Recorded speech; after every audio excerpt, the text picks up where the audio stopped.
Now the next point is public facilities. Public facilities means monetary development in a country cannot ensure pollution free environment, unadult medicines or protection from diseases. यानी money in your pocket cannot buy all the goods and services that you may need to live.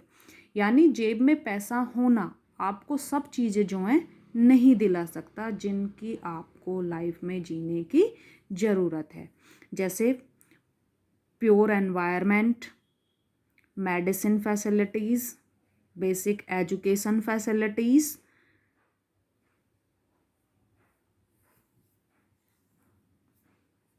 so public facilities like primary, secondary schools, healthcare facilities, cleanliness are important for living. Kerala has a low infant mortality rate because it has adequate provision of basic health and education facilities. यानी अगर हम comparison करें, जैसे केरला है तो उसमें जो है वहाँ पर 2 पॉइंट में वो हायर लेवल पर है, एक तो इन्फेंट मोर्टेलिटी रेट और दूसरा एजुकेशन में। तो वो इन 2 पॉइंट्स में क्यों हायर है? क्योंकि उसके पास basic health and education facilities provided कराई हुई हैं सभी सिटीजन्स को। तो ये सब फैसिलिटीज़ किसने प्रोवाइड कराई हैं? गवर्नमेंट ने। अब कुछ स्टेट में अगर हम देखें तो वहाँ पर PDS यानी पब्लिक डिस्ट्रीब्यूशन सिस्टम, जिसमें जो है ये राशन शॉप्स होती हैं जो गवर्नमेंट की तरफ से लो प्राइस पर पुअर और अर्बन पीपल्स को, अर्बन पीपल्स यानी जो लोग गांवों में रहते हैं उनको जो है फूड ग्रेन्स जैसे आपका वीट है, दाल है, शुगर है, तो ये सब चीज़ें लो प्राइस पर अवेलेबल कराई जाती हैं। तो इसको बोलते हैं पब्लिक डिस्ट्रीब्यूशन सिस्टम। तो कुछ स्टेट जो हैं इसमें अच्छे से वेल फंक्शनिंग है, यानी हर स्टेट का अपना अलग अलग डेवलप्ड गोल एम है। कोई किसी चीज़ में हायर है और कोई किसी चीज़ में। फॉर एग्जांपल तमिलनाडु जो है आपका वो वेल फंक्शनिंग है PDS सिस्टम में, और झारखंड जो है उसमें नहीं है। यानी हर स्टेट में अलग अलग डिफरेंट हैं, डिफरेंट गोल हैं, डिफरेंट उनके डेवलपमेंट गोल हैं। तो जेब में पैसा होना ही सब कुछ नहीं है, यानी पब्लिक फैसिलिटीज़ जो हैं वो भी प्रोवाइड कराना, लाइफ को बेटर बनाना, सारी हेल्थ न्यूट्रिशन स्टेटस पीपल का इंक्रीज्ड करना, उनको बेटर लाइफ प्रोवाइड कराना, ये मेन एम जो है गवर्नमेंट का होना चाहिए। Next point, body mass index.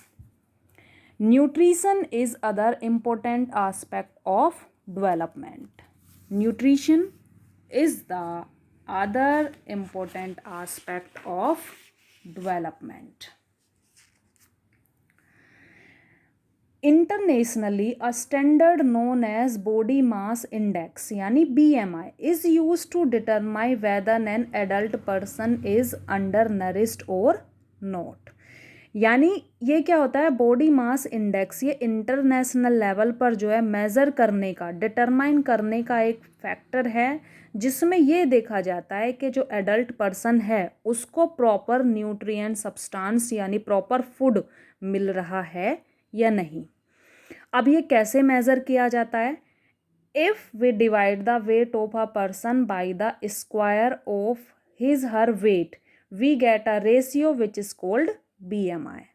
यानी एक एज पर पर्सन का जो वेट होता है उससे अगर हम उसको डिवाइड करें तो उसका कितना वेट है, अगर ठीक आया है तो वो जो है नरिस्ड पर्सन है, और अगर लो आया है तो वो क्या है, अंडर नरिस्ड। अब human development report, human development report published bye UNDP United Nations Development Program is one of the best method of measure development। यानी कोई कंट्री विकसित है, अविकसित है, डेवलप्ड है, अंडर डेवलप्ड है, तो ये चीज़ जो है कौन मेज़र करता है? Human development report published by UNDP, United Nation Development Programme, जो अपनी रिपोर्ट निकालता है और उसमें जो है वो ये सब चीज़ें बताता है। The report compares country based on 3 criteria, 3 criteria होते हैं, living standard, health status and educational level of the people. यानी इन 3 क्राइटेरिया को देखकर यूएनडीपी जो है डेवलपमेंट का मेजरमेंट करता है कि कौन कंट्री डेवलप्ड है और कौन under developed. India occupies 130 rank in HDR 2018 in comparison to 135 rank in 2014। यानी 2014 में इंडिया का रैंक कितना था, 135, फिर 18 में कितना हो गया, 30। यानी इंडिया में जो है इन 3 पॉइंट्स में डेवलपमेंट किया गया है। लोगों का लाइफ स्टैंडर्ड चेंज हुआ है, उनका हेल्थ स्टेटस में इम्प्रूवमेंट हुआ है, एजुकेशनल लेवल भी बढ़ा है। A high level of income and better quality of life is a development goal common to all. यानी हाई लेवल की इनकम हो, बेटर क्वालिटी हो लाइफ की, तो हर व्यक्ति के लिए या हर पर्सन का ये कॉमन डेवलपमेंट गोल होता है। यानी हर इंडिविजुअल, हर पर्सन क्या चाहता है, उसे अच्छी सैलरी मिले और उसकी लाइफ बेटर क्वालिटी की हो। Next point, sustainability of development. Sustainable development refer to the balanced use of natural resources by using resources at minimum level so that future generation can use them. अभी हमने ये sustainable आपका किस में पढ़ा था, ज्योग्राफी में, सस्टेनेबिलिटी, कि हम किस तरह से अपने रिसोर्सेज को यूज़ करें और फ्यूचर जनरेशन के लिए भी उनको सेव करें। तो सस्टेनेबिलिटी डेवलपमेंट क्या होता है कि हम अपनी नेचुरल रिसोर्सेज को यूज़ करें, उन्हें इस तरह से यूज़ करें जिससे वो फ्यूचर के लिए भी सेव हो जाए, यानी फ्यूचर जनरेशन भी उनको यूज़ कर सके। Sustainability means we use resources without damaging them, उनको बिना नुकसान पहुंचाए, बिना डिस्ट्रक्शन किए जो हम डेवलपमेंट करेंगे, that is known as sustainable development.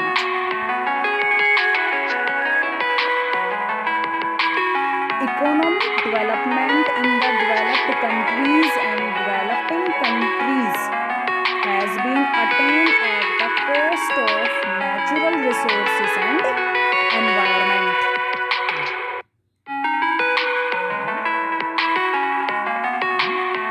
Economic development in the developed countries and developing countries has been attained at the cost of natural resource and environment.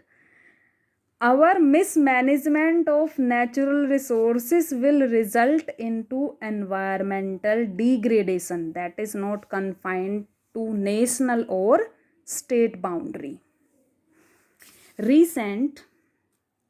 Our mismanagement of natural resources will result into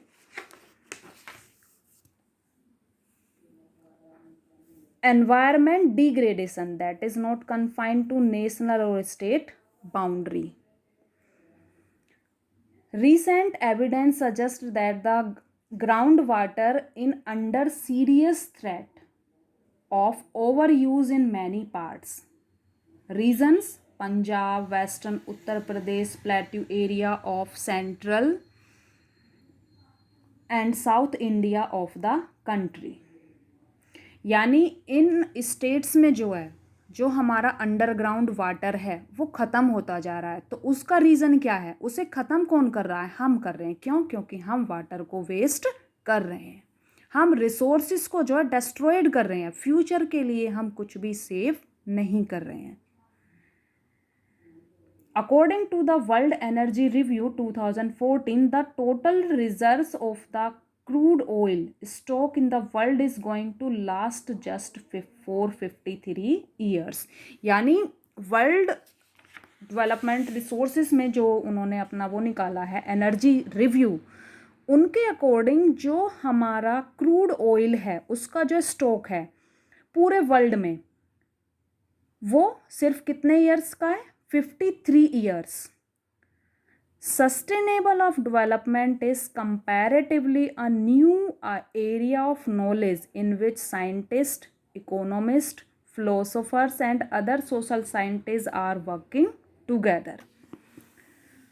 In general, the question of development is perennial at all times. As a member of society and as individual, we need to ask where we want to go, what we wish to become, and what our goals are. So the debate on development continues.